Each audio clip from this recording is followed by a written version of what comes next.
Kementerian Ketenagakerjaan blak-blakan terkait kasus pemutusan hubungan kerja atau PHK yang kerap kali terjadi belakangan ini. Setidaknya ada 10.765 orang terkena PHK per September 2022. Setidaknya ada 10.765 orang terkena PHK per September 2022. Menteri Ketenagakerjaan Ida Fauziah menjelaskan, kasus PHK pada 2019 lalu mencapai 18.911 orang. Kemudian jumlah tersebut melonjak pada 2020 dan sedikit menyusut tipis pada 2021. Selain sektor padat karya seperti persepatuan dan tekstil, industri elektronik, otomotif, hingga makanan minuman juga terancam pengurangan tenaga kerja karena order yang berkurang.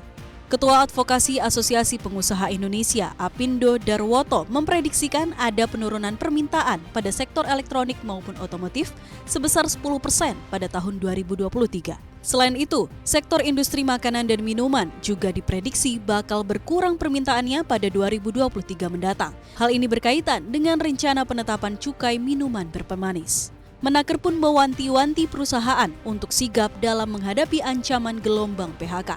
Salah satu cara yang bisa diambil ialah dengan memotong gaji serta tunjangan yang selama ini didapatkan oleh para petinggi perusahaan seperti direktur.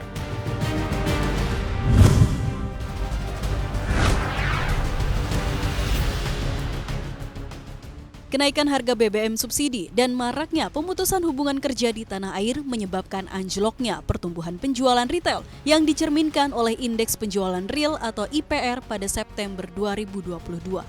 Berdasarkan data Bank Indonesia, IPR pada September 2022 tercatat 198,1.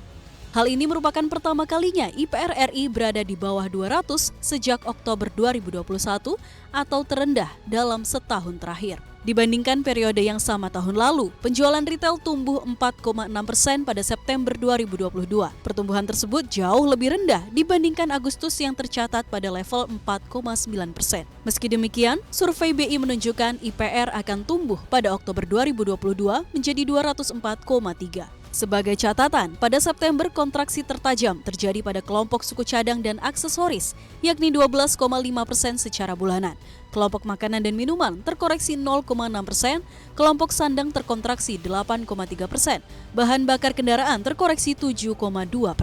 Bank Indonesia turut memprediksi penjualan eceran pada Desember 2022 dan Maret 2023 akan meningkat ke level 152 dan 144,4. Peningkatan ini didorong oleh perayaan Natal dan periode Ramadan.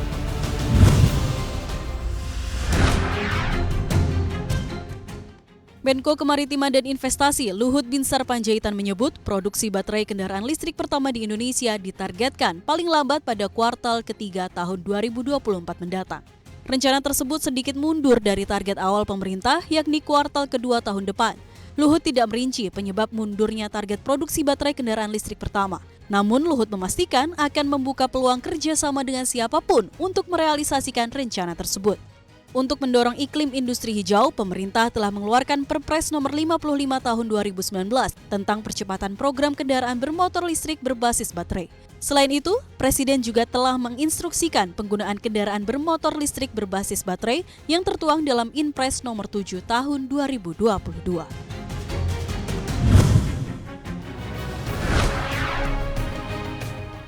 Inflasi Cina pada Oktober 2022 tercatat 2,1% secara tahunan, turun dari bulan sebelumnya sebesar 2,8% secara year on year.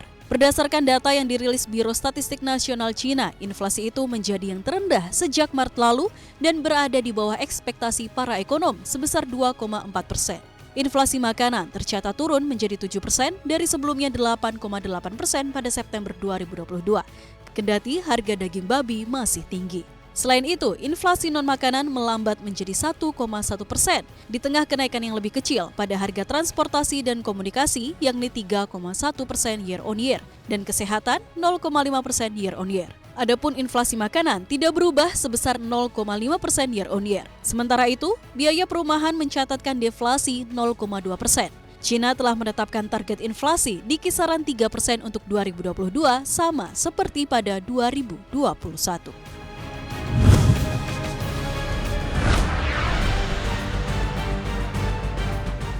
Kekayaan bersih Elon Musk turun ke bawah 200 miliar dolar Amerika Serikat. Hal ini terjadi ketika para investor melepas sahamnya di Tesla. Para investor khawatir Musk akan lebih fokus mengurus Twitter. Saat ini, Musk memiliki kekayaan bersih 194,8 miliar dolar Amerika Serikat atau setara 3.044 triliun rupiah, dengan sebagian besar berasal dari 15% sahamnya di Tesla. Tesla telah kehilangan hampir setengah dari nilai pasarnya. Kekayaan Musk pun kini diperkirakan turun hingga 70 miliar dolar Amerika Serikat sejak ia mengajukan pembelian Twitter pada bulan April lalu.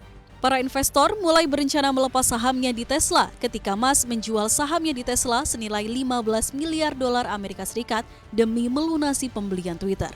Musk menutup kesepakatan dengan Twitter di angka 44 miliar dolar Amerika Serikat bulan lalu lewat pinjaman 13 miliar dolar Amerika Serikat dan komitmen ekuitas 33,5 miliar dolar Amerika Serikat.